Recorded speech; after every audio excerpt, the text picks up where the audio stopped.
Hello friends, तो आज ये एनवायरनमेंट की चौथी लेक्चर है। अगर आपने पिछला तीनों नहीं देखा है तो आप नीचे डिस्क्रिप्शन में लिंक दिया हुआ है, आप वहाँ से जा करके पहले उसे देख लें, क्योंकि ये सारे कंटिन्यूटी में है।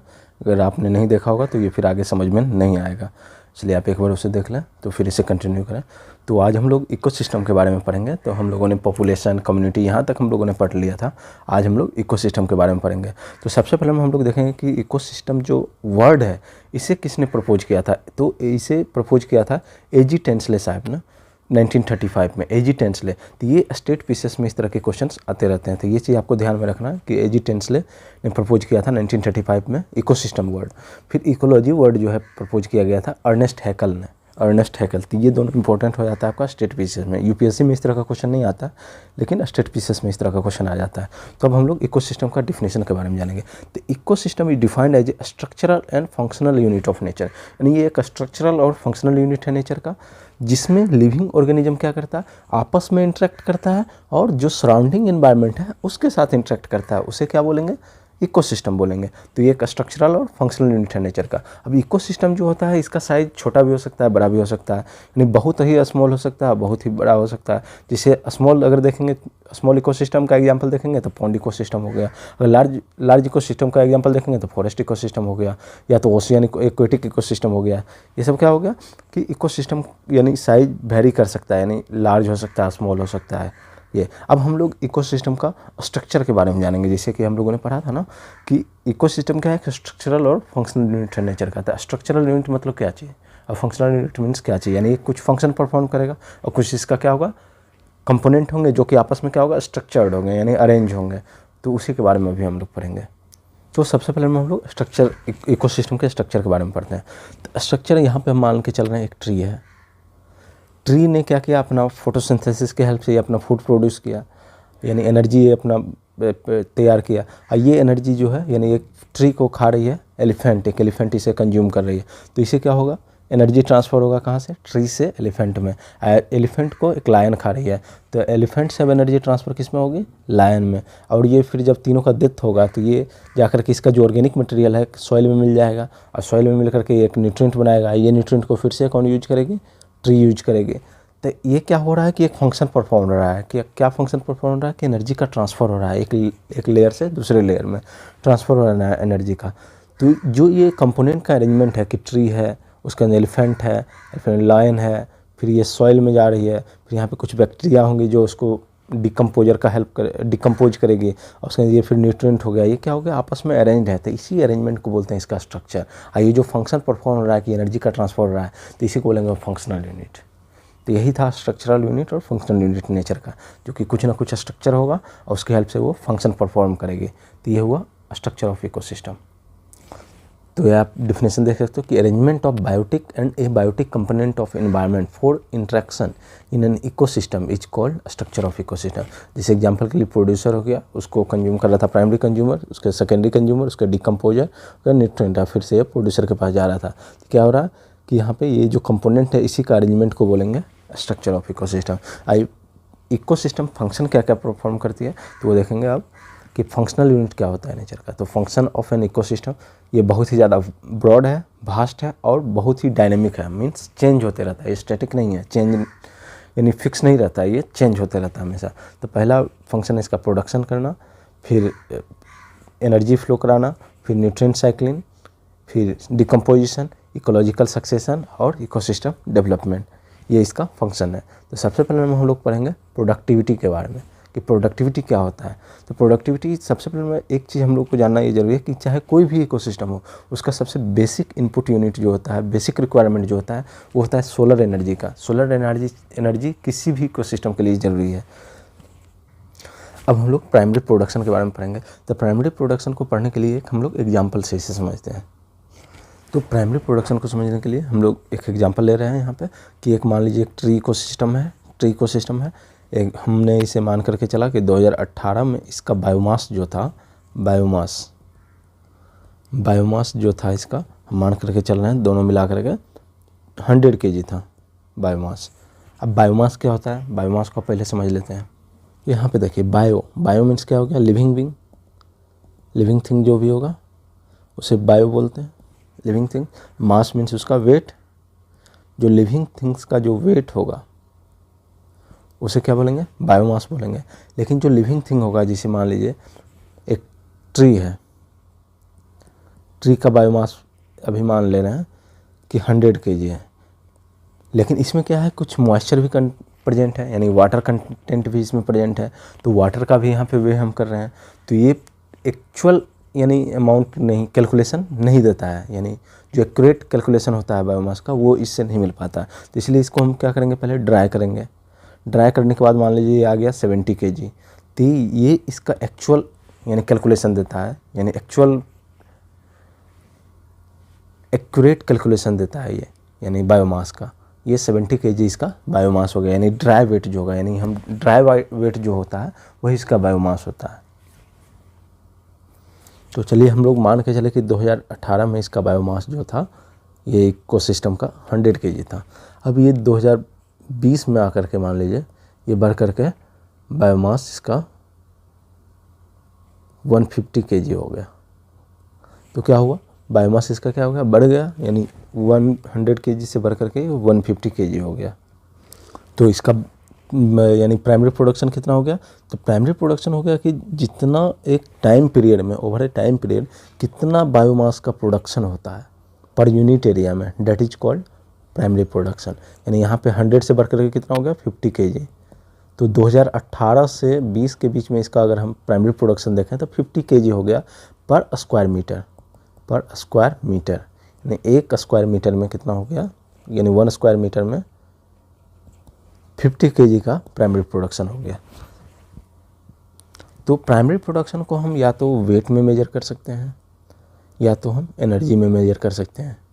जैसे कि यहाँ पे अभी हम बायोमास का लिए, तो बायोमास हमने वेट के टर्म में लिया। अगर एनर्जी देखेंगे तो एनर्जी जूल में हो जाएगा कि कितना जूल का एनर्जी उसने गेन किया है। तो अब हम लोग देख सकते हैं यहाँ पे इसका डिफिनेशन एक बार कि primary production is defined as the amount of biomass और organic matter produced per unit area, यानी यूनिट एरिया में कितना अमाउंट ऑफ बायोमास या ऑर्गेनिक मैटर का प्रोडक्शन हुआ है एक over a time period during photosynthesis, that is called primary production. ऐसे एक्सप्रेस कर सकते हैं किसके टर्म में, या तो वेट के टर्म में या तो एनर्जी के टर्म में। अगर वेट के टर्म में करेंगे तो कितना हो जाएगा, वहाँ पे जैसे हम लोग ने देखा था किलोग्राम पर स्क्वायर मीटर, उसी तरह से यहाँ पे क्या हो जाएगा, हम लिख सकते हैं ग्राम पर स्क्वायर मीटर, ग्राम पर स्क्वायर मीटर। तो ग्राम जी स्क्वायर मीटर के लिए m के पावर -2 लिख सकते हैं। ये एनर्जी के टर्म में अगर एक्सप्रेस करना है तो क्या होगा, किलो कैलोरी पर स्क्वायर मीटर, पर स्क्वायर मीटर, इसको यानी लिख सकते हैं किलो कैलोरी पर स्क्वायर मीटर। ये तो ये आप देख सकते हैं, यूनिट इसका याद रख सकते हैं। अब हमें दो डिफरेंट इकोसिस्टम का, मान लीजिए दो डिफरेंट इकोसिस्टम का अगर हमें कंपेयर करना हो कि कितना प्रोडक्शन हुआ है वहाँ पे बायोमास का, तो उसे कंपेयर करने के लिए हम लोग एक टर्म यूज करते हैं, उसे बोलते हैं प्रोडक्टिविटी, प्रोडक्टिविटी ना कि प्रोडक्शन। तो प्रोडक्टिविटी क्या होता है, तो प्रोडक्टिविटी होता है रेट ऑफ बायोमास प्रोडक्शन, यानी एक साल में कितना बायोमास का प्रोडक्शन हुआ है, यानी एक साल में कितना प्राइमरी प्रोडक्शन हुआ है, उसी को बोलते हैं प्रोडक्टिविटी, यानी rate of biomass production is called productivity. इसे एक्सप्रेस किया जाता है, जिसे हम लोगों ने प्राइमरी प्रोडक्शन का यूनिट देखा था ग्राम पर स्क्वायर मीटर या किलो कैलोरी पर स्क्वायर मीटर, उसी तरह से यहाँ पे ग्राम पर स्क्वायर मीटर इन 1 ईयर, इन 1 ईयर, यानी एक साल में कितना हुआ है।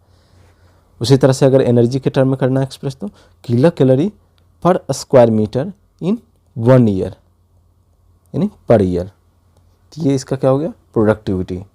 ये कंपेयर करने के लिए, यानी डिफरेंट इकोसिस्टम को कंपेयर करने के लिए हम प्रोडक्टिविटी का यूज करते हैं। अब प्रोडक्टिविटी को दो पार्ट में डिवाइड किया गया, एक होता है ग्रॉस प्राइमरी प्रोडक्टिविटी, एक होता है net primary productivity. Gross means total, एक हो गया नेट, यानी कितना बचा है लेफ्ट। ग्रॉस और नेट प्राइमरी प्रोडक्टिविटी। अब ग्रॉस प्राइमरी प्रोडक्टिविटी और नेट प्राइमरी प्रोडक्टिविटी को एक हम लोग एग्जाम्पल से समझते हैं कि मान लीजिए आपने 1000 रुपये लेकर के मार्केट गया, 1000 रुपये में आपने 900 का आपने शॉपिंग कर लिया, तो आपके पास नेट कितना बचा, नेट बचा 100 रुपये मात्र।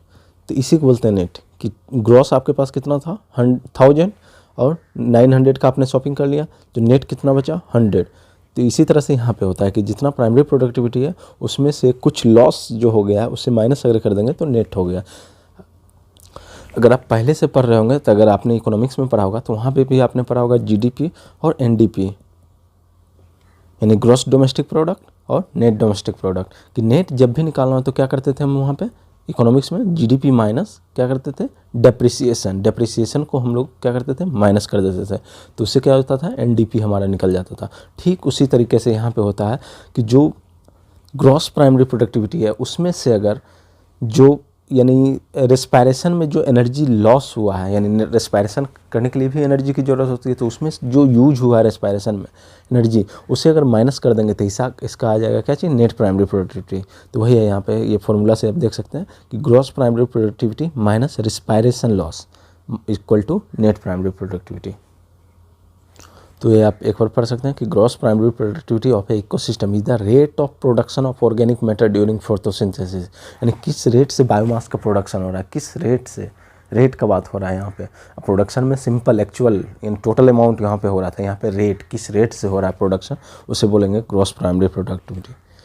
एक कंसिडरेबल अमाउंट ऑफ जीपीपी यानी gross primary product is utilised by plant in respiration, यानी कुछ जो होता है, यानी कुछ जो ग्रॉस प्राइमरी प्रोडक्टिविटी है उसका कुछ पार्ट जो होता है रेस्पायरेशन के लिए यूज किया जाता है। अगर उसे हम माइनस कर देंगे तो क्या आ जाएगा मेरा, नेट प्राइमरी प्रोडक्टिविटी, यानी gross primary productivity minus respiration loss equal to net primary productivity. अब net primary productivity is available biomass for the consumption of heterotrophs, यानी जो नेट प्राइमरी प्रोडक्टिविटी है वो नेक्स्ट जो लेयर का लेवल पे जो यानी हेटेरोट्रॉप्स है उसके लिए अवेलेबल होता है। इसको हम एग्जांपल से समझ सकते हैं कि मान लीजिए एक ग्रास है, इसे गोट कंज्यूम कर रही है, गोट कंज्यूम कर रही है और गोट को लायन खा रहा है, लायन कंज्यूम कर रहा है, तो इससे क्या होगा कि इससे इसमें ट्रांसफ़र होगा एनर्जी, इससे इसमें ट्रांसफ़र एनर्जी होगा, लेकिन कुछ क्या होता है, लॉस हो जाता है, पूरा का पूरा एनर्जी ट्रांसफ़र नहीं होता है। तो ये जो यहाँ पे क्या अवेलेबल हो रहा है, नेट अवेलेबल हो रहा है। फिर उसी तरह से यहाँ पे लायन के पास क्या अवेलेबल हो रहा है, नेट अवेलेबल हो रहा है, यानी ग्रॉस माइनस जो लॉसेस हुआ है उससे अगर कर दें तो हमारा क्या होगा, नेट। ये हम लोग और डिटेल में पढ़ेंगे जब फूड चेन आएगा, तो वहाँ पे हम लोग इसे समझेंगे। 10% लॉ होता है, उससे हम लोग समझेंगे हेल्प से। अब सेकेंडरी प्रोडक्टिविटी, तो प्राइमरी तो हम लोगों ने पढ़ लिया था। Secondary productivity is the rate of formation of new organic matter by consumer, यानी कंज्यूमर के थ्रू कितना न्यू ऑर्गेनिक मैटर का फॉर्मेशन होता है उसी को बोलेंगे सेकेंडरी प्रोडक्टिविटी। जैसे यहाँ पे हम लोग एग्जांपल जो देखे थे कि ये ग्रास है, ग्रास को कंज्यूम कर रही है गोट, गोट को कंज्यूम कर रहा है लायन, तो ये क्या हो गया, प्राइमरी प्रोडक्टिविटी, और ये क्या हो गया, सेकेंडरी प्रोडक्टिविटी, और ये टर्शियरी प्रोडक्टिविटी। तो ये जो कंज्यूमर कंज्यूम कर रहा है ग्रास को, उसके हेल्प से इसके बायोमास में कितना इंक्रीज हो रहा है उसे ही बोलेंगे सेकेंडरी प्रोडक्टिविटी। अगर हम देखें प्राइमरी प्रोडक्टिविटी, तो प्राइमरी प्रोडक्टिविटी डिपेंड करता है प्लांट स्पीसीज पे, किस पर्टिकुलर एरिया में रह रहा है, क्योंकि प्राइमरी प्रोडक्टिविटी क्या हो गया, प्लांट के बारे में हम लोग मेनली पढ़ रहे हैं। तो प्राइमरी प्रोडक्टिविटी डिपेंड करता है किस पर्टिकुलर एरिया में वो प्लांट स्पीसीज रह रहा है। It also depends on variety of environmental factor, बहुत सारे इन्वायरमेंटल फैक्टर पे भी डिपेंड करता है। फिर न्यूट्रिएंट पे डिपेंड करता है कि अवेलेबिलिटी ऑफ न्यूट्रिएंट हो गया। जैसे हम एक डेजर्ट इकोसिस्टम का बात करें तो डेजर्ट इकोसिस्टम जो होगा वहाँ पे क्या होगा, प्राइमरी प्रोडक्टिविटी क्या होगा, कम होगा एज कम्पेयर टू अगर हम जो ट्रॉपिकल एरिया वाली जो एरिया होती है वहाँ का प्रोडक्टिविटी क्या होगा, ज़्यादा होगा। क्यों? क्योंकि वहाँ न्यूट्रिएंट भी ज़्यादा है, वहाँ पे एनवायरमेंटल फैक्टर भी क्या है, कंड्यूसिव है, इसलिए। And photosynthetic capacity of plant, therefore it varies in a different type of ecosystem, इसलिए क्या होगा, डिफरेंट इकोसिस्टम में प्राइमरी प्रोडक्टिविटी डिफरेंट होगा। अगर एनुअल नेट प्राइमरी प्रोडक्टिविटी एक पूरा बायोस्फीयर का हम देखें तो लगभग 170 बिलियन टन के आसपास है, वो ड्राई वेट का जो मास है ऑफ ऑर्गेनिक मैटर। तो ये आपको याद रखना है, स्टेटिस्टिक्स में पूछ सकता है। तो अगर हम देखें कि हम लोगों ने क्या पढ़ा है कि पूरा अर्थ जो है, अर्थ का 70% पोर्शन क्या है, वाटर से भरा हुआ है, यानी वाटर है। लेकिन इसके बावजूद 70% ओशियन होने के बावजूद जो ओशियन की प्रोडक्टिविटी है अगर आप देखोगे तो लगभग 55 बिलियन टन है, यानी 170 बिलियन टन में से केवल 55 बिलियन टन ही है किसकी, ओशियन की प्रोडक्टिविटी। अब बाकी जो रेस्ट जो है, यानी जो बचा है बाकी का, वो लैंड इकोसिस्टम का यानी प्रोडक्टिविटी है। तो तो ये भी आपको याद रखना है कि सबसे कम प्रोडक्टिविटी जो होती है वो ओशियन की होती है। तो ये आपके लिए इंपॉर्टेंट हो जाता है एग्जाम के लिए कि ऑर्डर ऑफ डिक्रीजिंग प्रोडक्टिविटी को डिक्रीजिंग ऑर्डर में से आना था। सबसे ज़्यादा अगर देखा जाए तो मैंग्रोव्स का होता है प्रोडक्टिविटी, उसके बाद ग्रासलैंड का, उसके बाद लेक्स का, सबसे कम जो होता है ओशियन का प्रोडक्टिविटी होता है। तो इस तरह से हम लोगों ने पूरा प्रोडक्टिविटी के बारे में जान लिया।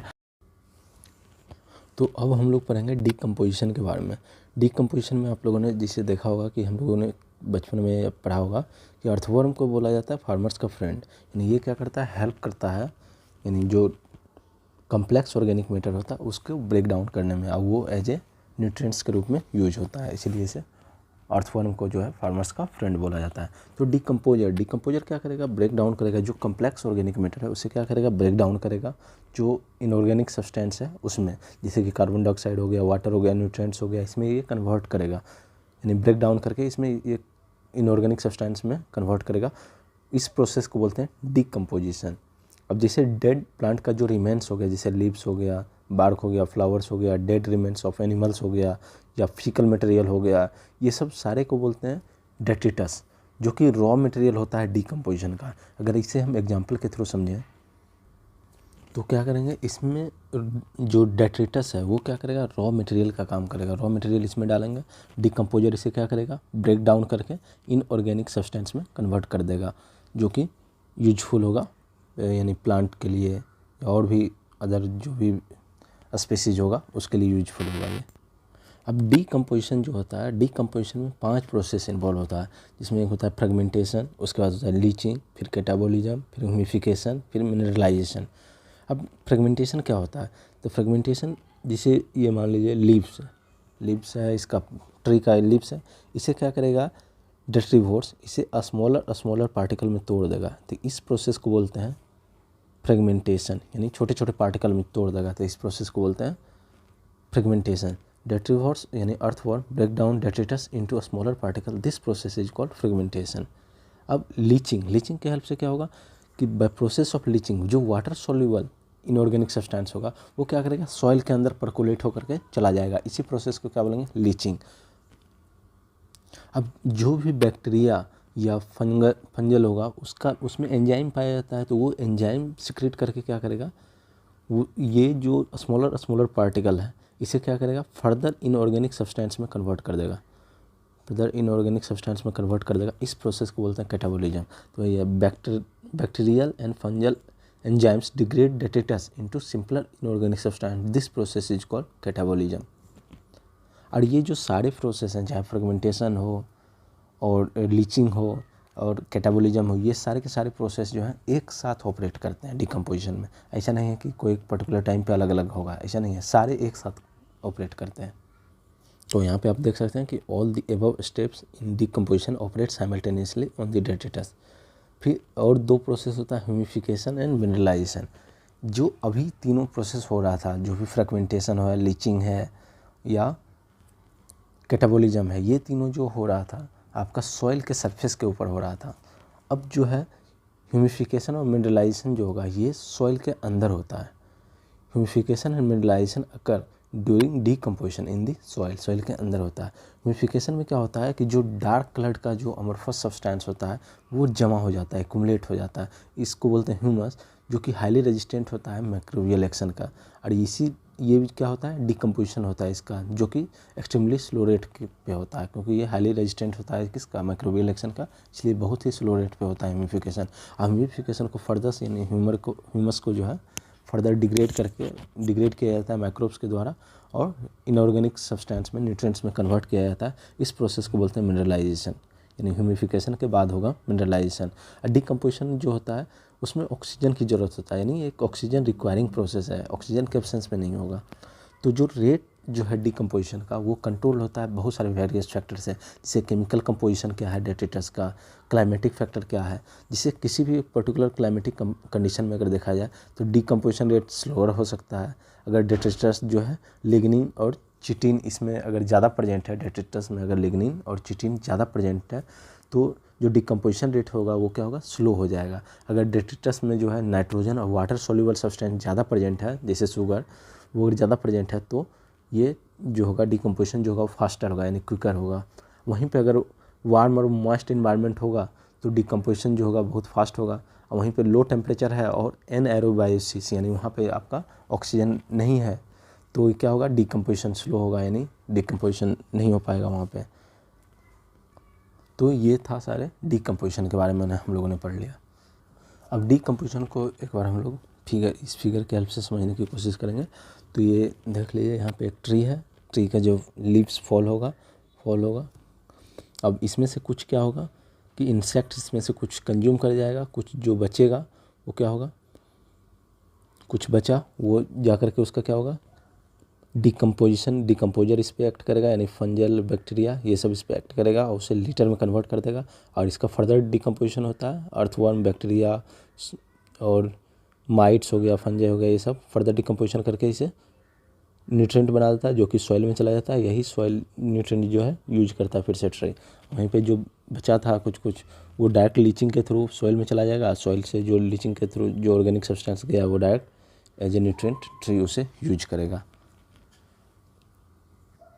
तो इस तरह से हम लोगों ने डिकम्पोजिशन के बारे में पढ़ लिया। अब हम लोग जो चौथा फंक्शन परफॉर्म करती है इकोसिस्टम, वह एनर्जी फ्लो कराना, यानी एक लेवल से दूसरे लेवल में एनर्जी का फ्लो होता है।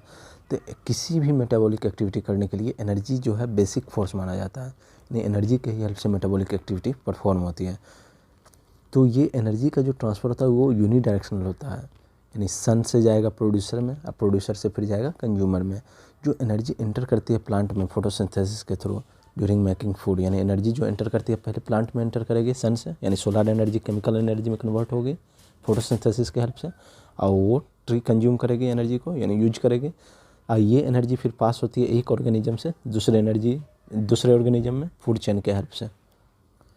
अब जो किसी भी इकोसिस्टम में जो अपना यानी फूड खुद से प्रिपेयर करेगी उसे बोलेंगे प्रोड्यूसर। जैसे यहाँ पे ग्रीन प्लांट है, ग्रीन प्लांट क्या करती है, अपना फूड खुद से प्रिपेयर करती है, इसलिए उसे बोलेंगे प्रोड्यूसर।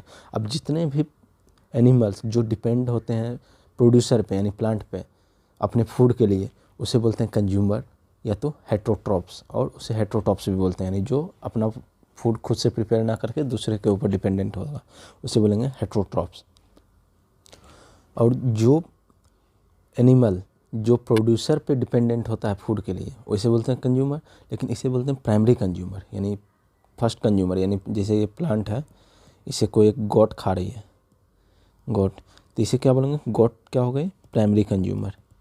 और ये प्रोड्यूसर जो प्रोड्यूसर को यानी फूड के लिए यूज करेगी उसे बोलेंगे प्राइमरी कंज्यूमर, प्राइमरी कंज्यूमर। और जो इसे कंज्यूम करेगी, जो प्राइमरी कंज्यूमर को कंज्यूम करेगी उसे बोलेंगे सेकेंडरी कंज्यूमर। और जो भी एनिमल स्पीसीज प्लांट को कंज्यूम करती है उसे बोलते हैं हर्बीवोर्स, हर्बीवोर्स। और जो हर्बीवोर्स को कंज्यूम करेगी उसे बोलेंगे कार्निवोर्स। और जो दोनों को कंज्यूम करती है यानी हर्बीवोर्स को भी कंज्यूम करेगी और प्लांट को भी कंज्यूम करेगी उसे बोलेंगे ओमनीवोर्स। जैसे यहाँ पे आप देख सकते हो कि जो कंज्यूमर फीड करेगी हर्बीवोर्स को उसे बोलते हैं कार्निवोर्स। इसे अगर और करेक्टली प्रोनाउंस किया जाए तो इसे प्राइमरी कार्निवोर्स बोलेंगे, भले ही ये सेकेंडरी कंज्यूमर्स है लेकिन ये इसे प्राइमरी कार्निवोर्स बोलेंगे। और जो प्राइमरी कार्निवोर्स पे डिपेंडेंट है फूड के लिए उसे बोलेंगे सेकेंडरी कार्निवोर्स। अब एक होता है ट्रॉपिक लेवल। तो ट्रॉपिक लेवल क्या होता है वो हम लोग समझते हैं। तो ट्रॉपो मतलब होता है नरिशमेंट, यानी जो हर एक लेवल पे जो फूड यानी जो फूड मिलता है यानी एनर्जी मिलती है उसे बोलते हैं ट्रॉपिक लेवल। तो ट्रॉपिक लेवल हर एक जो ट्रॉपिक लेवल होगा उसमें क्या होगा, एक लिविंग मटेरियल का मास होगा एक पर्टिकुलर टाइम पीरियड पे, उसे बोलते हैं स्टैंडिंग क्रॉप। यानी एक कोई भी एक पर्टिकुलर टाइम पे हर एक ट्रॉपिक लेवल पे क्या होगा, उसका लिविंग मटेरियल का एक मास होगा, कुछ ना कुछ मास होगा, तो उसे बोलेंगे स्टैंडिंग क्रॉप। स्टैंडिंग क्रॉप को जो मेजर किया जाता है at the mass of living organism, यानी बायोमास के टर्म में मेजर किया जाता है, या तो नंबर के टर्म में मेजर किया जाता है। इसे एग्जांपल जब हम फूड चेन पढ़ेंगे तो वहाँ पे हम समझ जाएंगे इसे क्या आप बोलना चाह रहे हैं। बायोमास ऑलरेडी हम लोग देख चुके हैं कि बायोमास जो होता है किसी भी स्पीसीज का, उसे हम एक्सप्रेस करते हैं फ्रेश या ड्राई वेट के टर्म में। Measurement of biomass in terms of dry weight is more accurate. Ecosystem जो होता है वो भी लॉ ऑफ थर्मोडायनेमिक्स को फॉलो करता है। तो लॉ ऑफ थर्मोडायनेमिक्स में पहला लॉ जो है फर्स्ट लॉ ऑफ थर्मोडायनेमिक्स, ये क्या बोलता है, कि कंजर्वेशन ऑफ एनर्जी की बात करता है। कंजर्वेशन ऑफ एनर्जी यानी energy neither can be created nor can be destroyed, it can be only change it's form, यानी ये अपना केवल फॉर्म चेंज कर सकता है, ना तो ये डिस्ट्रॉय हो सकता है ना तो ये क्रिएट हो सकता है। इसे बोलते हैं कंजर्वेशन ऑफ एनर्जी। जैसे कि एग्जांपल में हम देख सकते हैं इसे कि स्टीम एनर्जी को हम कन्वर्ट कर देंगे इसमें इलेक्ट्रिकल एनर्जी में। इलेक्ट्रिकल एनर्जी, स्टीम एनर्जी या तो मैकेनिकल एनर्जी। मैकेनिकल एनर्जी यानी क्या हो रहा है, कन्वर्ट हो रहा है। ये फर्स्ट लॉ ऑफ थर्मोडायनामिक्स, यानी इसके अकॉर्डिंग क्या होना चाहिए कि जितना अगर 100 जूल यहाँ पे एनर्जी है तो 100 जूल में कन्वर्ट होना चाहिए था इलेक्ट्रिकल एनर्जी, लेकिन ये फर्स्ट लॉ ऑफ थर्मोडायनामिक्स इसे एक्सप्लेन नहीं कर पाता।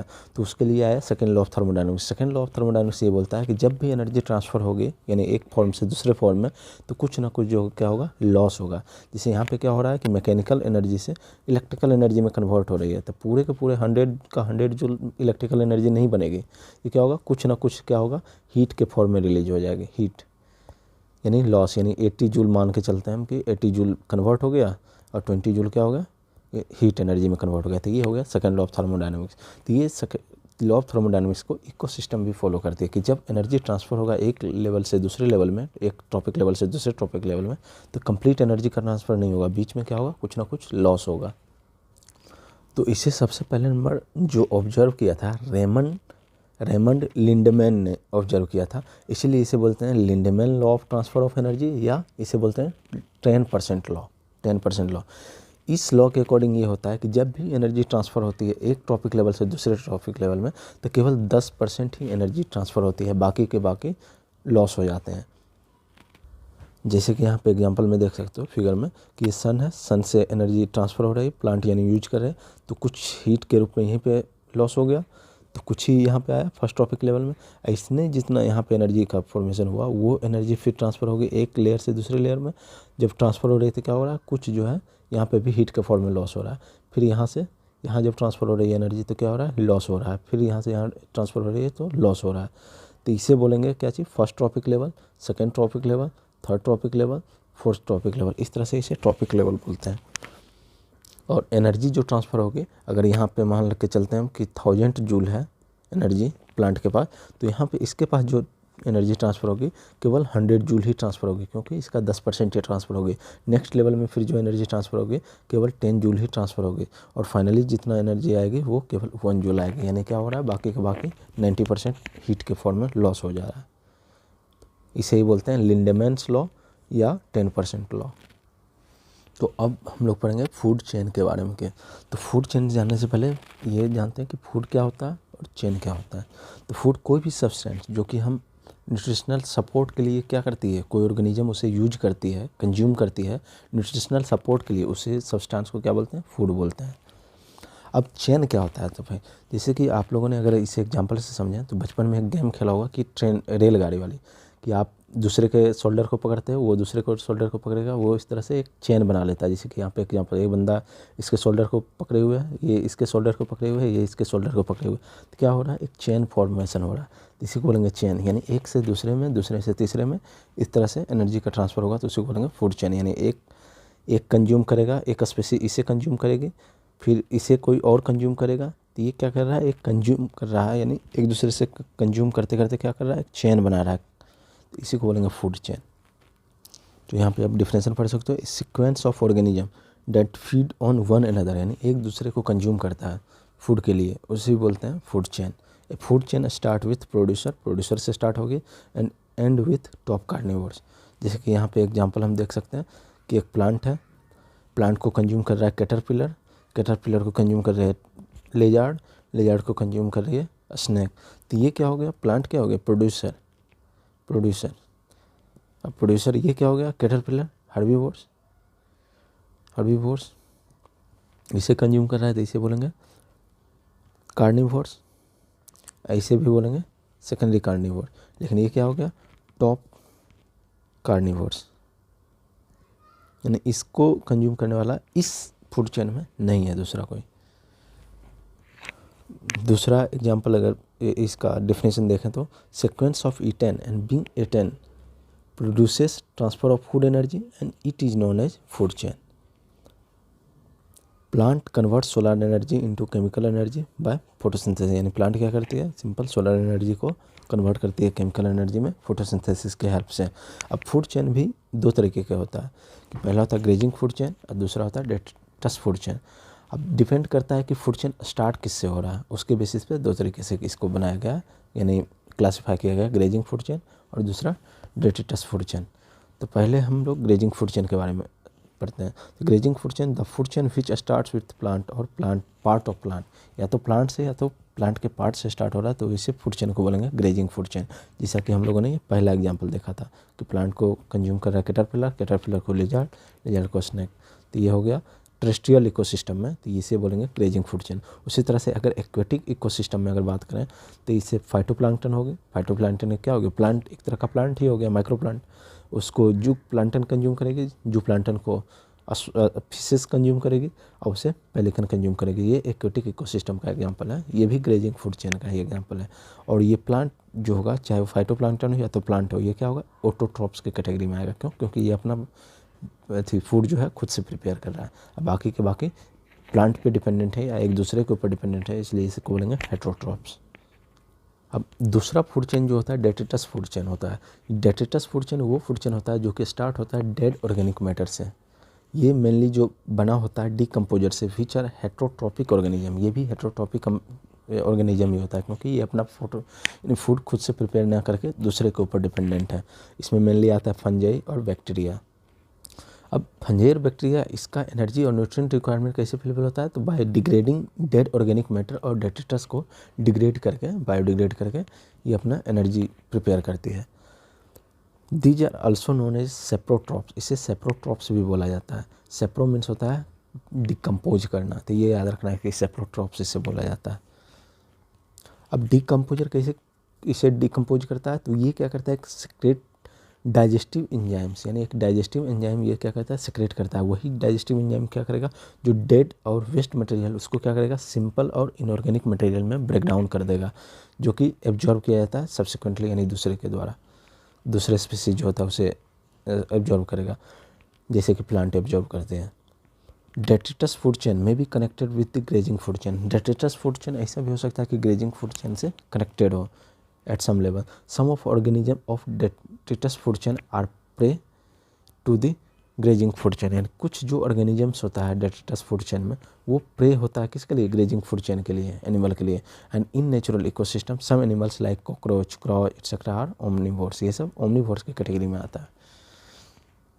अब बेसिक डिफरेंस अगर देखें दोनों फूड चेन में, तो बेसिक डिफरेंस ये है कि is the source of energy for the first level of consumer, यानी फर्स्ट लेवल जो कंज्यूमर है उसका जो सोर्स ऑफ एनर्जी कहाँ मिल रहा है उसके बेसिस पे डिफरेंशिएट किया गया है कि फर्स्ट लेवल ऑफ कंज्यूमर को जो एनर्जी मिल रहा है ग्रेजिंग फूड चेन में वो कहाँ से मिल रहा है, प्लांट से, और वहीं पे डेट्रिटस फूड चेन में कहाँ से मिल रहा है, तो ये डेड मटेरियल से मिल रहा है।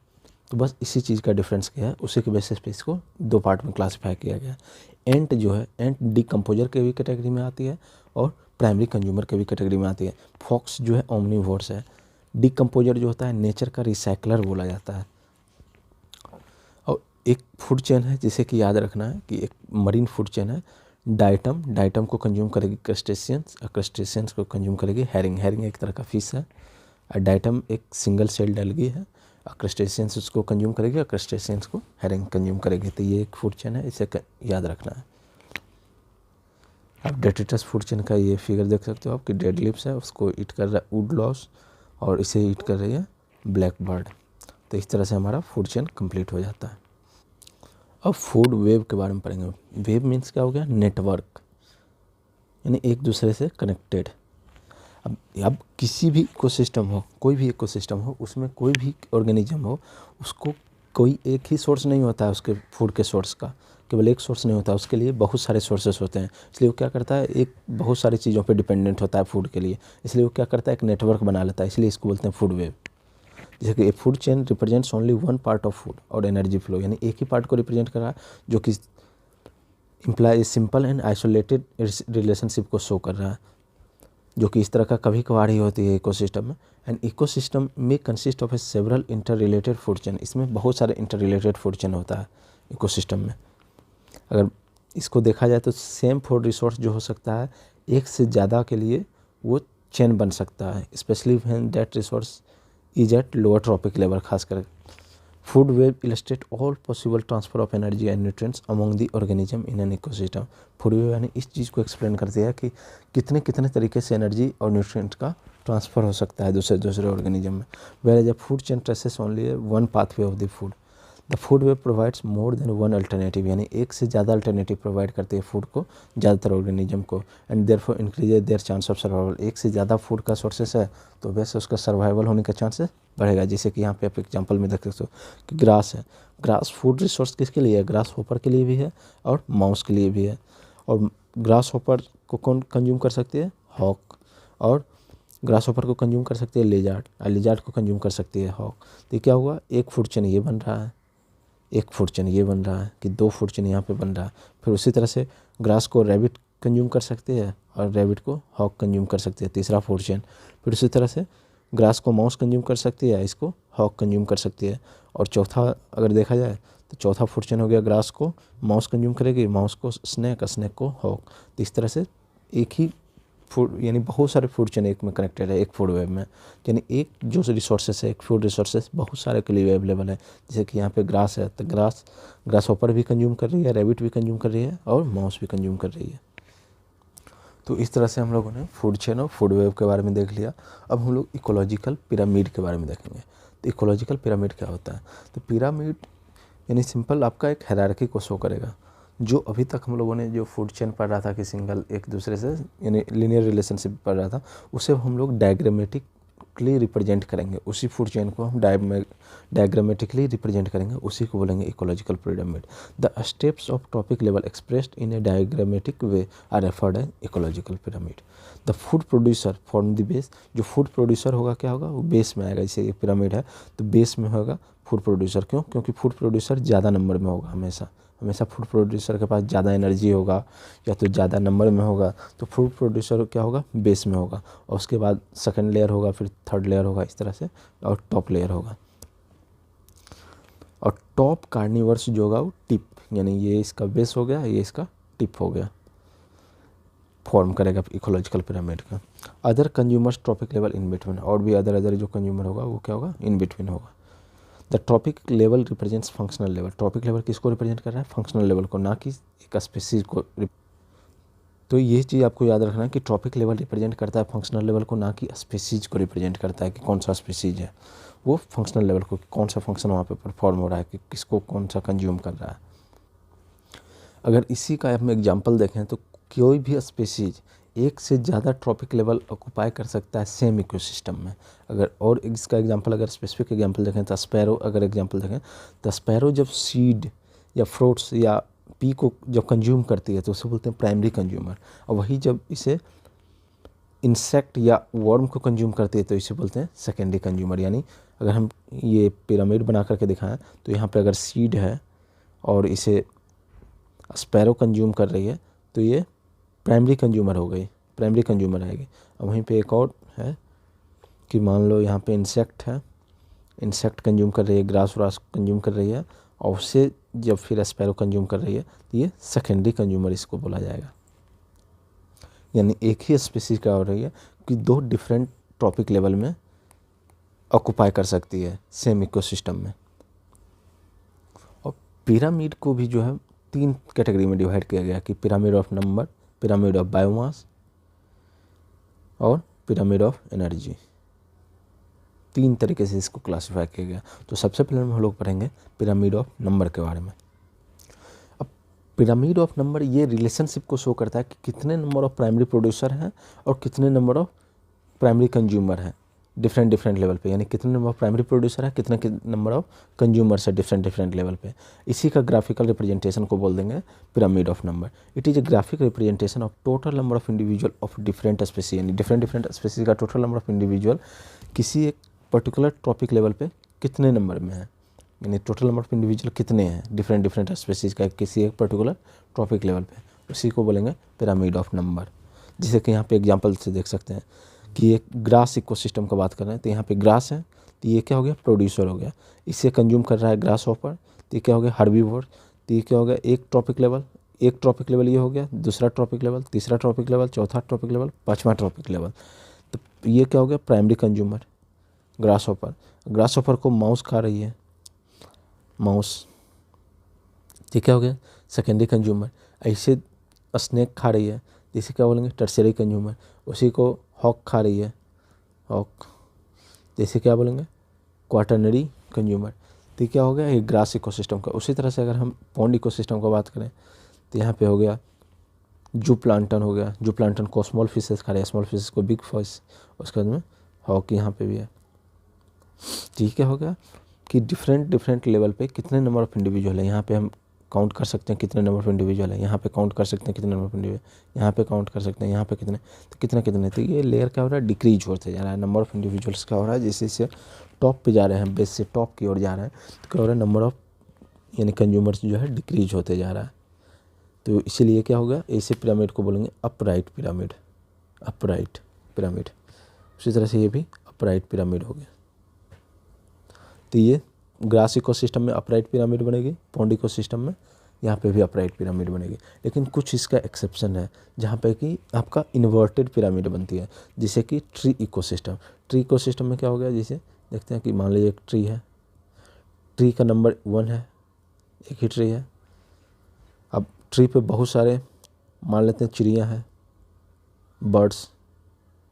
अब बर्ड्स को कंज्यूम करने के लिए मान लेते हैं हॉक है। तो क्या हो रहा है, पॉपुलेशन इसका बढ़ रहा है। तो ये क्या होगा, inverted pyramid, sorry inverted pyramid. तो ये एग्जांपल याद रखना है आपको कि ट्री इकोसिस्टम में जो नंबर ऑफ पिरामिड है, पिरामिड ऑफ नंबर जो है ये इन्वर्टेड होती है। ये पूछ सकता है एग्जाम में। अब पिरामिड जो नंबर का था, पिरामिड ऑफ नंबर, उसमें कुछ डेफिशिएंसी था। डेफिशिएंसी ये है कि हमको काउंट करना पड़ेगा, जो कि प्रैक्टिकली पॉसिबल नहीं है रियल लाइफ में, कि जा कर के हम काउंट करें कितने पेड़ हैं या कितने इंसेक्ट्स हैं वहाँ पे, ये मुश्किल है। इसलिए उसको रिड्यूस करने के लिए, उस प्रॉब्लम को रिजॉल्व करने के लिए पिरामिड ऑफ बायोमास लाया गया। बायोमास में हम क्या करेंगे, उसका सिंपल वे करेंगे उसको ड्राई वेट का, कि हर एक ट्रॉपिक लेवल पे कितना बायोमास है, total dry weight of all organism at each trophic level at a particular time, वो हम इससे मेजर करेंगे और इसके आधार पे हम बायोमास को ड्रॉ करेंगे, बायोमास का पिरामिड को ड्रॉ करेंगे। Pyramid of biomass in a sea generally inverted होता है। जनरली सी इकोसिस्टम में अगर बात करें तो सी इकोसिस्टम में जनरली जो होता है पिरामिड ऑफ बायोमास वो इन्वर्टेड होता है। क्यों? क्योंकि अगर हम देखें सी इकोसिस्टम में, तो यहाँ पे क्या है, मान लीजिए फाइटोप्लैंक्टन है, प्लांक्टन, इसको कंज्यूम करने के लिए कौन है, जू प्लांक्टन हो गया। जू प्लांक्टन को कंज्यूम करने के लिए क्या है, फिश है।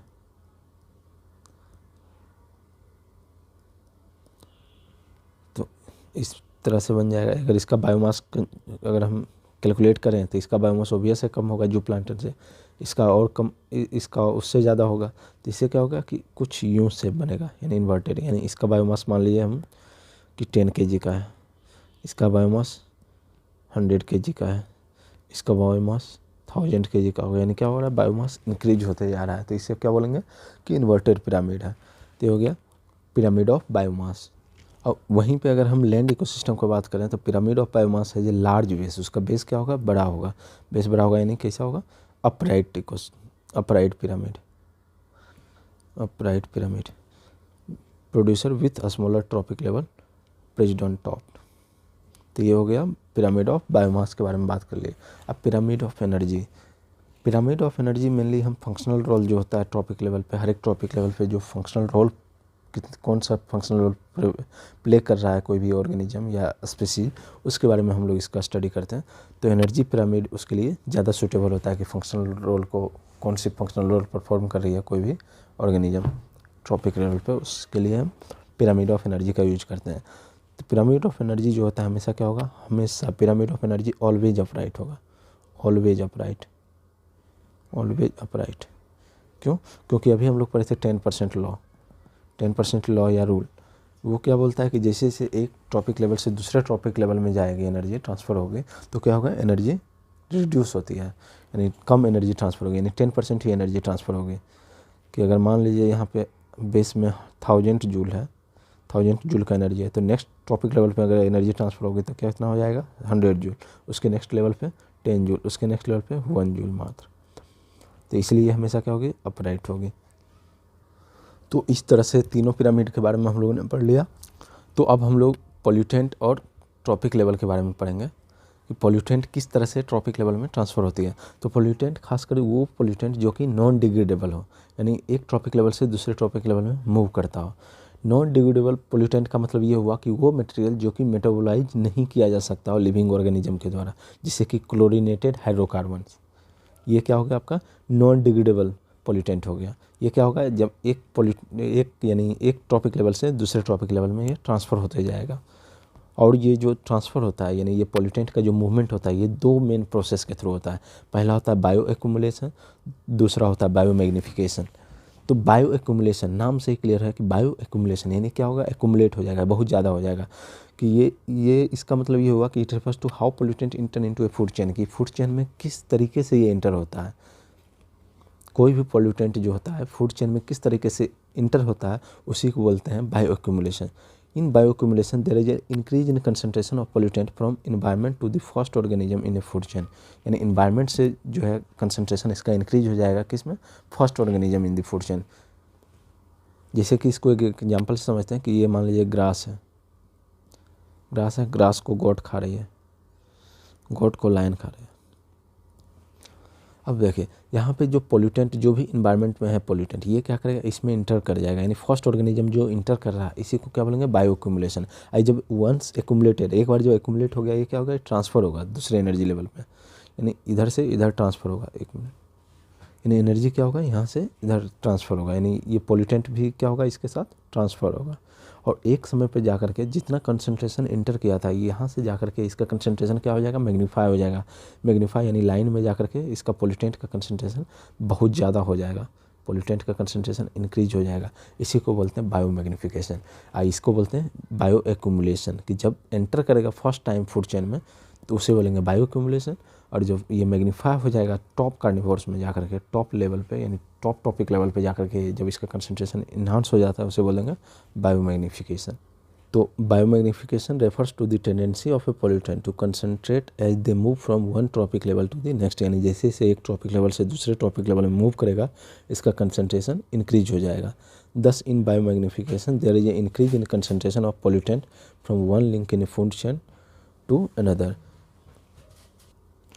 अब बायो मैग्निफिकेशन को अकर करने के लिए इसका कुछ कंडीशन है कि पहला जो होना चाहिए कि पॉल्यूटेंट जो होना चाहिए लॉन्ग लिव्ड होना चाहिए।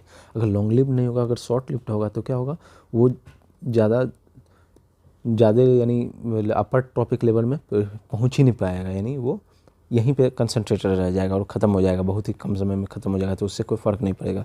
फिर मोबाइल होना चाहिए, यानी मूव कर सके वो। फिर सोल्यूबल इन फैट में सोल्यूबल होना चाहिए। क्यों? क्योंकि अगर वाटर सोल्यूबल होगा तो क्या होगा कि एक्सक्रीशन के थ्रू वो क्या होगा, बाहर उसको एक्सक्रीट कर देगा, या तो स्वेटिंग के थ्रू या तो यूरिन के थ्रू उसे बाहर एक्सक्रीट कर देगा। और बायोलॉजिकली एक्टिव होना चाहिए। बायोलॉजिकली एक्टिव नहीं होगा तो, अगर इनएक्टिव है तो उससे कोई फ़र्क ही नहीं पड़ता है, उसका कंसंट्रेशन अगर बढ़ भी जाएगा तो अगर वो कुछ नहीं कर रहा है मेरे को हार्म, तो कोई दिक्कत नहीं है उससे। तो बायोलॉजिकली एक्टिव भी होना चाहिए वो। जैसे कि एक एग्जांपल में हम लोग देख सकते हैं कि डीडीटी एक इंसेक्टिसाइड है। ये याद रखना है कि डीडीटी क्या है, तो एक इंसेक्टिसाइड है जो कि केमिकल सब्सटेंस है। इसको डिग्रेड नहीं किया जा सकता है बायोलॉजिकली, और इसका कंसंट्रेशन जैसे जैसे वो एक ऑर्गेनिज्म से दूसरे ऑर्गेनिज्म में मूव करेगा, लोअर ट्रॉपिक लेवल से हायर ट्रॉपिक लेवल में इसका कंसंट्रेशन इंक्रीज होता है। तो इसी को बोलेंगे बायोमैग्निफिकेशन। अब हम लोग पढ़ेंगे बायोनोमिक्स। तो बायोनोमिक्स जो होता है कम्प्रिहेंसिव स्टडी करना किसी भी ऑर्गेनिज्म का और उसका जो रिलेशन है उसके इन्वायरमेंट का साथ, उससे उसी का कम्प्रिहेंसिव स्टडी को क्या बोलेंगे, बायोनोमिक्स। ये यानी इकोलॉजी से सिमिलर है, यानी सिनोनिम्स है इकोलॉजी के। तो इस तरीके से हम लोगों ने पढ़ लिया बायो यानी पॉल्यूटेंट के बारे में, कि पॉल्यूटेंट किस तरह से मैग्नीफाई हो जाता है अपर ट्रॉपिक लेवल में जाकर के। अब हम लोग पढ़ेंगे इकोलॉजिकल सक्सेशन के बारे में, कि सक्सीड किस तरह से कोई भी इकोसिस्टम क्या होता है, सक्सीड हो जाता है, यानी चेंज हो जाता है। उसका जो ओल्डर इकोसिस्टम जो था वहाँ पे कन्वर्ट होकर के न्यू इकोसिस्टम वहाँ पे फॉर्म हो जाता है। तो उसके बारे में अब हम लोग पढ़ेंगे। तो सबसे पहले में हम लोग उसे समझने के लिए हम लोग एक एग्जाम्पल लेते हैं कि एक मान लीजिए एक बेयर रॉक है। बेयर रॉक, यहाँ पे कुछ भी नहीं है अभी, बेयर रॉक्स। ये धीरे धीरे क्या होगा, इसका वेदरिंग होगा, वेदरिंग होगा, वेदरिंग होगा। उसके अंदर फिर क्या होगा, सॉइल का फॉर्मेशन होगा, सॉइल का फॉर्मेशन होने के बाद यहाँ पे कुछ कुछ क्या होंगे, लाइकन्स का फॉर्मेशन होगा, लाइकन्स या मॉसेस। इससे फिर क्या बनेगा, ग्रास बनेगा। ग्रास से फिर क्या बनेगा, छोटे छोटे हर्ब्स। हर्ब्स से फिर क्या बनेगा, श्रब्स। श्रब्स हर्ब्स, यहीं पर श्रब्स। फिर क्या होगा, प्लांट बनेंगे। प्लांट से बिग ट्री बनेगा और ये फॉरेस्ट में फिर कन्वर्ट हो जाएगा। यानी क्या हुआ कि पहले कुछ भी नहीं था, बेयर रॉक था, उसका वेदरिंग हुआ, फिर सॉइल बना, वहाँ पे लाइकन या मॉसेस आएगा, फिर ग्रासेस वहाँ पे आएगा, फिर हर्ब और सर्ब्स आएंगे, प्लांट बनेगा, फिर प्लांट से कुछ बिग ट्री बनेंगे, उसके बाद में वहाँ पे फॉरेस्ट बन जाएगा। यानी जहाँ पे कुछ भी नहीं था वहाँ से आकर के क्या हुआ, फॉरेस्ट बन गया, फॉरेस्ट इकोसिस्टम बन गया। तो इसी प्रोसेस को बोलते हैं सक्सेशन, इकोलॉजिकल सक्सेशन। अब जो स्पीसीज यहाँ पे फर्स्ट टाइम कॉलोनाइज करती है उसे बोलते हैं पायनर कम्युनिटी। पायनर कम्युनिटी, जिसे यहाँ पे लाइकन्स और मॉसेस सबसे पहले नंबर आ रही है, यानी कॉलोनाइज कर रही है इस एरिया को, तो इसे बोलेंगे पायनर कम्युनिटी। और जो सबसे लास्ट में बनती है, जो फाइनल डेवलपमेंट, यानी जहाँ पे जाकर के इकोसिस्टम क्या हो जाती है, स्टेबल हो जाती है, यानी इसके बाद कुछ नहीं बनेगी, स्टेबल इकोसिस्टम हो गया। तो ये फॉरेस्ट इकोसिस्टम यहाँ पे जो बनी है इसे क्या बोलेंगे, climax community. Climax community unity. तो जो स्टेजेज इन्वॉल्व है, जैसे बेयर रॉक से वेदरिंग होकर के सॉइल बना, सॉइल से फिर वहाँ पे लाइकन और मॉसेस आया, और उससे फिर ग्रास बना, ग्रास से फिर हर्ब्स या श्रब्स आए, श्रब्स से फिर प्लांट आया, प्लांट से फिर बिग ट्री यहाँ पे आया, फिर बिग ट्री से जाकर के एक फॉरेस्ट, फाइनली फॉरेस्ट बन गया। तो ये जो स्टेजेज है कि इसके बाद ये बन रहा है, इसके बाद ये बन रहा है, इसके बाद ये बन रहा है, तो इस स्टेजेज को ही बोलेंगे सीयर। तो अब हम लोग एक बार इसे रीड करके देखेंगे कि succession occurs when a series of community replace one another due to large scale destruction, either या तो नेचुरल हो या तो मैन मेड। यानी सक्सेशन तब होता है जब कोई कम्युनिटी क्या करती है, दूसरे कम्युनिटी को रिप्लेस कर देती है, जब एक लार्ज स्केल डिस्ट्रक्शन हुआ हो, या तो वहाँ पे नेचुरल आया हो या तो मैन मेड हो, जैसे कि फ्लड आ गया हो और उसे रिप्लेस करके, मान लीजिए वहाँ पे बहुत ज़्यादा प्लांट था यानी फॉरेस्ट था, और जब फ्लड आई या तो फायर लग गया, मान लीजिए आग लग गई, वो ख़त्म हो गया, पूरा ख़त्म हो गया, तो वहाँ पे क्या होगा, फिर से कुछ दिनों के बाद वहाँ पे एक न्यू इकोसिस्टम यानी डेवलप हो गई, यानी फिर से फॉरेस्ट आएगी। तो उसी को बोलते हैं, इसी प्रोसेस को बोलते हैं succession. The process continues one community replacing another community until A stable. और तब तक ये एक कम्युनिटी दूसरे को रिप्लेस करती रहेगी। जैसे कि हम लोगों ने देखा कि मॉसेस को रिप्लेस किया ग्रास ने, ग्रास को फिर हर्ब और श्रब्स ने, फिर उसके अंदर स्मॉल प्लांट, उसके बाद बिग प्लांट, फिर उसके बाद ट्री। और तब तक ये रिप्लेस करते रहेगी जब तक एक अस्टेबल और मैच्योर कम्युनिटी नहीं डेवलप हो जाती है। और दूसरा डिफिनेशन ये भी देख सकते हैं कि succession is a progressive series of changes which lead to establishment of relatively stable climax community. Same चीज़ है। अब फर्स्ट प्लांट जो कि कॉलोनाइज करेगी किसी भी एरिया में उसे बोलेंगे पाइनर कम्युनिटी। जो फाइनल स्टेज ऑफ सक्सेशन होगा, जो फाइनली स्टेबल हो जाएगी कम्युनिटी जाकर के, उसे बोलेंगे क्लाइमैक्स कम्युनिटी। उसी तरह से क्या होगा कि ड्यूरिंग सक्सेशन सम स्पेसीज क्या होता है, किसी एरिया को कॉलोनाइज करेगी और उसका पॉपुलेशन बहुत ज़्यादा हो सकती है, और अदर स्पेसीज का पॉपुलेशन डिक्लाइन हो सकती है या तो डिसअपियर हो सकती है, यानी कम्प्लीटली ख़त्म हो जाएगी। और जो इंटायर सीक्वेंस है ऑफ कम्युनिटी का that successively changes in a given area, जो सीक्वेंस के थ्रू क्या हो रहा था, चेंज हो रहा था कि लाइकन्स मॉसेस के बाद जो श्रब्स हर्ब्स आए, उसके बाद ये स्मॉल प्लांट्स आए, इस तरह से जो सक्सेसिवली चेंज हो रहा था, यानी entire sequence of community that successively changes in a given area are called seres. Sere या इसी को दूसरे तरीके से ये बोल सकते हैं कि the stages leading to the climax community are called successional stages और सीरीज सीयर्स। अब किस एरिया में सक्सेशन स्टार्ट हो रहा है, इसके बेसिस पे दो तरीके से इसे क्लासिफाई किया गया है। पहला है प्राइमरी सक्सेशन, दूसरा है सेकेंडरी सक्सेशन। तो प्राइमरी सक्सेशन वहाँ पे आकर होगा जहाँ पे पहले कभी भी कॉलोनाइज नहीं किया गया, यानी बेयर रॉक्स, जैसे जो हम लोगों ने एग्जांपल देखा था बेयर रॉक्स वाली एग्जांपल, वहाँ पे यानी पहले कोई कम्युनिटी वहाँ पे नहीं था, तो उसको बोलेंगे प्राइमरी सक्सेशन। यानी अगर वहाँ पे डेवलप होता है, वहाँ पे सक्सेशन अगर होता है तो उसे बोलेंगे प्राइमरी सक्सेशन।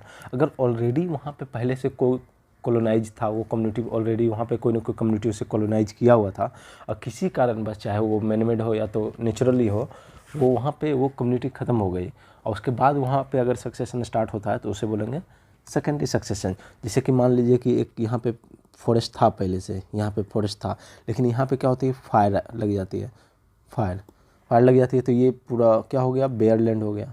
अब यहाँ पे कुछ भी नहीं है, लेकिन यहाँ पे ऑलरेडी न्यूट्रिएंट्स यहाँ पे ऑलरेडी अवेलेबल है, इसलिए यहाँ पे अब जो सक्सेशन स्टार्ट होगी इसको बोलेंगे सेकेंडरी सक्सेशन।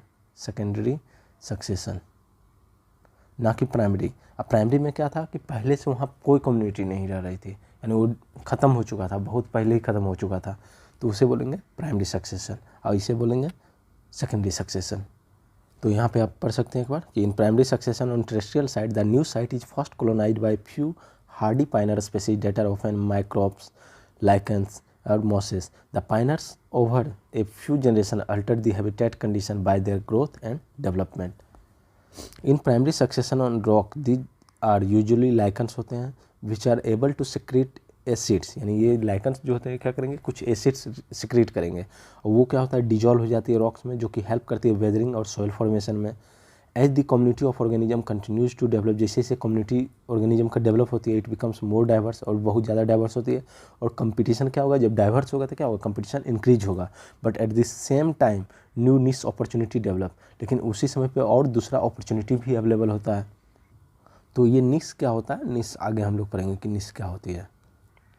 अब secondary succession occurs when plant recognize in area, यानी किसी एरिया में प्लांट है ऑलरेडी वहाँ पे, in which the climax community has been disturb, जिसमें जो क्लाइमैक्स कम्युनिटी है वो डिस्टर्ब हो चुका है किसी कारण में, चाहे फ्लड आने से हो या फायर आने से हो, उसके कारण से अगर डिस्टर्ब हो गया तो उसे बोलेंगे, अगर वहाँ पे फिर से सक्सेशन होता है तो उसे बोलेंगे क्या चीज़, सेकेंडरी सक्सेशन। तो secondary succession is the sequential development of biotic community after the complete और partial destruction of existing community. जैसे कि मान लीजिए कि यहाँ पे एक फॉरेस्ट है, इसका क्या हो गया कि डिस्ट्रक्शन हो गया या तो फ्लड के थ्रू या तो फायर के थ्रू, ये डिस्ट्रक्शन हो गया, ख़त्म हो गया, लेकिन यहाँ पे क्या है, न्यूट्रिएंट्स अवेलेबल है, सॉइल में न्यूट्रिएंट्स अवेलेबल है, तो ये जो होगा फास्टर होगा, यह सक्सेशन जो होगा फास्टर होगा, सक्सेशन फास्टर होगा, क्योंकि सॉइल जो है कंड्यूसिव है as compare to primary succession. ये सेकेंडरी सक्सेशन क्या होगा, फास्टर होगा। तो वही सब सारी चीज़ यहाँ पे लिखे हुए हैं कि मेच्योर और इंटरमीडिएट कम्युनिटी में भी destroyed by natural events such as floods, drought, fire और स्टॉर्म, और by human intervention such as deforestation, agriculture या ओवरग्रेजिंग, ये सब के थ्रू क्या कर दिया गया, उसे डिस्ट्रॉय कर दिया हो। तो अगर यहाँ पे सक्सेशन फिर से होती है तो इसे बोलेंगे secondary succession. Secondary succession starts on well developed soil already found at the site, यानी ऑलरेडी वहाँ पे जो सॉइल है वो कंड्यूसिव है, यानी ऑलरेडी वहाँ पे न्यूट्रिएंट्स जो चाहिए डेवलप होने के लिए तो ऑलरेडी है वो। दस secondary succession is relatively faster होता है किसके कंपेरिजन में, प्राइमरी सक्सेशन के कंपेरिजन में। तो ये सब पूछा जा सकता है कि कौन सा फास्टर होता है, सेकेंडरी या प्राइमरी, तो सेकेंडरी सक्सेशन ज़्यादा फास्टर होता है, विच में often require hundreds of years. और अगर कौन स्टार्ट कर रहा है सक्सेशन को, किसके हेल्प से स्टार्ट हो रहा है सक्सेशन, उसके बेसिस पे भी दो तरीके से सक्सेशन को क्लासीफाई किया गया है। पहला है ऑटोजेनिक, दूसरा है एलोजेनिक। ऑटो मीन्स क्या हो गया, सेल्फ, और एलो मीन्स क्या हो गया कि दूसरा कोई अदर ऑर्गेनिज्म, कि जब कोई भी इन लिविंग इनहेबिटेंट, यानी कोई वहाँ पे रह रहा है already community of dead community, living inhabitant of dead community, अगर वो सक्सेशन खुद से लाता है अपने आप इटसेल्फ, अगर वो लाते हैं तो उसे बोलेंगे ऑटोजेनिक सक्सेशन। जबकि अगर चेंजेज जो होगा सक्सेशन लाया जाएगा अगर आउटसाइड फोर्सेस के थ्रू होता है तो उसे बोलेंगे एलोजेनिक सक्सेशन। जैसे कि एग्जांपल के थ्रू हम समझते हैं इसे, कि मान लीजिए एक कम्युनिटी है यहाँ पे एक मान लीजिए कि फॉरेस्ट था, ये डिस्ट्रॉय हो गया,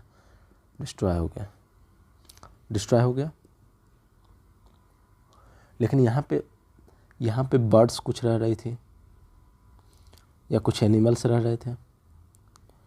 यहाँ पे क्या किया ये एनिमल्स और बर्ड्स, यहाँ पे सीड्स को ला करके गिरा दिया, यानी यहीं की बर्ड्स और यहीं के एनिमल अगर यहाँ पे सीड्स को ला करके किसी तरीके से गिरा देता और उससे फिर अगर सक्सेशन स्टार्ट होता है तो उसे बोलेंगे क्या चीज़, ऑटोजेनिक सक्सेशन।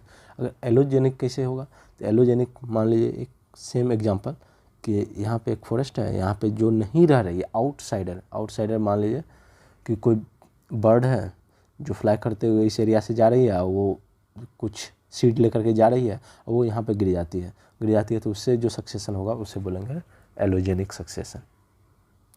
अब सक्सेशन में कौन सा ऑर्गेनिज्म वहाँ पे सबसे ज़्यादा है, अगर वो जिसमें सक्सेशन हो रहा है उस समय अगर प्रोड्यूसर वहाँ पे ज़्यादा है तो उसको बोलेंगे ऑटोट्रॉपिक सक्सेशन। अगर हेट्रोट्रॉप्स यानी कंज्यूमर वहाँ पे ज़्यादा है तो उसे बोलेंगे हेट्रोट्रॉपिक सक्सेशन। सक्सेशन इन विच इनिशियली अगर ग्रीन प्लांट ज़्यादा हो क्योंकि प्रोड्यूसर है, अगर ये ज़्यादा क्वांटिटी में होगा तो इसे ऐसे सक्सेशन को बोलेंगे ऑटोट्रॉपिक सक्सेशन।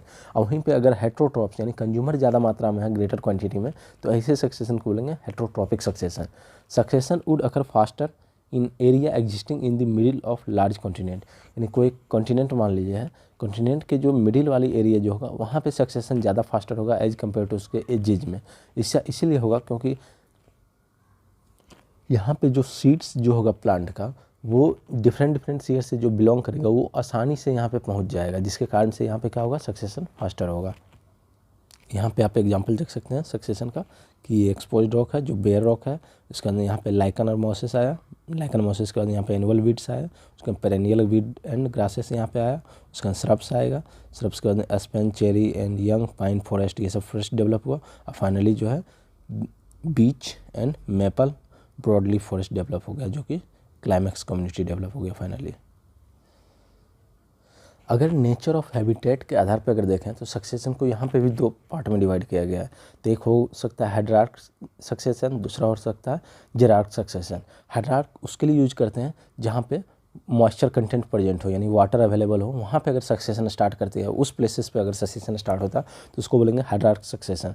अगर जहाँ पे वाटर अवेलेबल नहीं हो वहाँ पे अगर सक्सेशन यानी डेजर्ट एरिया में स्टार्ट हो तो वहाँ बोलेंगे जेरार्क सक्सेशन। डेजर्ट एरिया में अगर सक्सेशन स्टार्ट होता है तो hydrarch succession takes place in wet area and successional series progress from hydric to mesic condition. उसी तरह से xerarch succession takes place in dry area में अगर स्टार्ट होता है तो उसे बोलेंगे जेरार्क सक्सेशन। तो इस तरह से हम लोग इकोलॉजिकल सक्सेशन के बारे में हम लोगों ने पढ़ लिया। उसके अंदर अब हम लोग पढ़ेंगे इकोटोन के बारे में। तो इकोटोन क्या होता है? इकोटोन एक ट्रांजिशनल जोन होता है। ट्रांजिशनल जोन मीन्स क्या चीज़, जो एक इकोसिस्टम से दूसरे इकोसिस्टम में हम जा रहे हैं तो उसी को बोलते हैं ट्रांजिशनल जोन। जैसे यहाँ पे देखिए एक एक्वेटिक इकोसिस्टम है, aquatic means water, aquatic ecosystem है, यहाँ पे लैंड इकोसिस्टम है, लैंड इकोसिस्टम है। जब वाटर से हम लैंड की ओर जा रहे हैं तो एक जगह ऐसा होगा जहाँ पे लैंड भी होगा वाटर भी होगा, तो वैसे इकोसिस्टम को क्या बोलेंगे, यानी ट्रांजिशनल जोन बोलेंगे। यही ट्रांजिशनल जोन क्या होगा, ट्रांजिशनल जोन। ऐसे ट्रांजिशनल जोन को क्या बोलेंगे, इकोटोन। जैसे कि यहाँ पे आप एग्जांपल में देख सकते हैं कि एक एक्वेटिक इकोसिस्टम है, यहाँ पे लैंड इकोसिस्टम है, दोनों के बीच का जोन जो है जहाँ पे दोनों हो उसे बोलेंगे ट्रांजिशनल इकोसिस्टम। अब जैसे इसका एग्जांपल आप देख सकते हैं, वेटलैंड होगा, वेटलैंड, फिर उसी तरह से मैंग्रोव्स हो गया, एस्चुरी हो गया, ये सब क्या चीज़ का एग्जाम्पल है, सारे के सारे इकोटोन का एग्जाम्पल है। यहाँ पे एग्जांपल है ecotone is transitional zone between two और मोर डाइवर्स इकोसिस्टम। एग्जांपल के लिए मैंग्रोव फॉरेस्ट जो कि रिप्रेजेंट कर रहा है ecotone between the marine and terrestrial ecosystem पे, यानी कोस्टल में ये मेनली पाया जाता है मैंग्रोव फॉरेस्ट। और भी अदर एग्जांपल हो गया जैसे ग्रासलैंड हो गया, एस्चुरी हो गया, रिवर बैंक हो गया, ये सब इकोटोन है। कुछ ऐसा भी हो सकता है कि जो एक वेल डेवलप्ड इकोटोन है वहाँ पे कुछ ऑर्गेनिज्म है लेकिन वो इंटायरली डिफरेंट हो सकता है किससे, एडजॉइनिंग कम्युनिटी से। जैसे कि मान लीजिए एक इकोसिस्टम ए है, एक इकोसिस्टम बी है। अब ये इकोटोन है सी, यहाँ पे मान लीजिए यहाँ पे जो स्पीसीज पाया जा रहा है, मान के चल रहे हैं 1 2 3 ये स्पीसीज पाया जा रहा है। यहाँ पे भी स्पीसीज 1 3 5 इस तरह के स्पीसीज पाए जा रहे हैं, 7 ये स्पीसीज पाए जा रहे हैं। लेकिन हो सकता है सी में कम्प्लीटली डिफरेंट स्पीसीज यहाँ पे पाया जाए, जैसे 8 जो कि ना तो ए इकोसिस्टम में है ना तो बी इकोसिस्टम में है, लेकिन सी में क्या है 8, यानी ये स्पीसीज जो है कम्प्लीटली डिफरेंट है दोनों इकोसिस्टम से। तो ऐसा भी हो सकता है।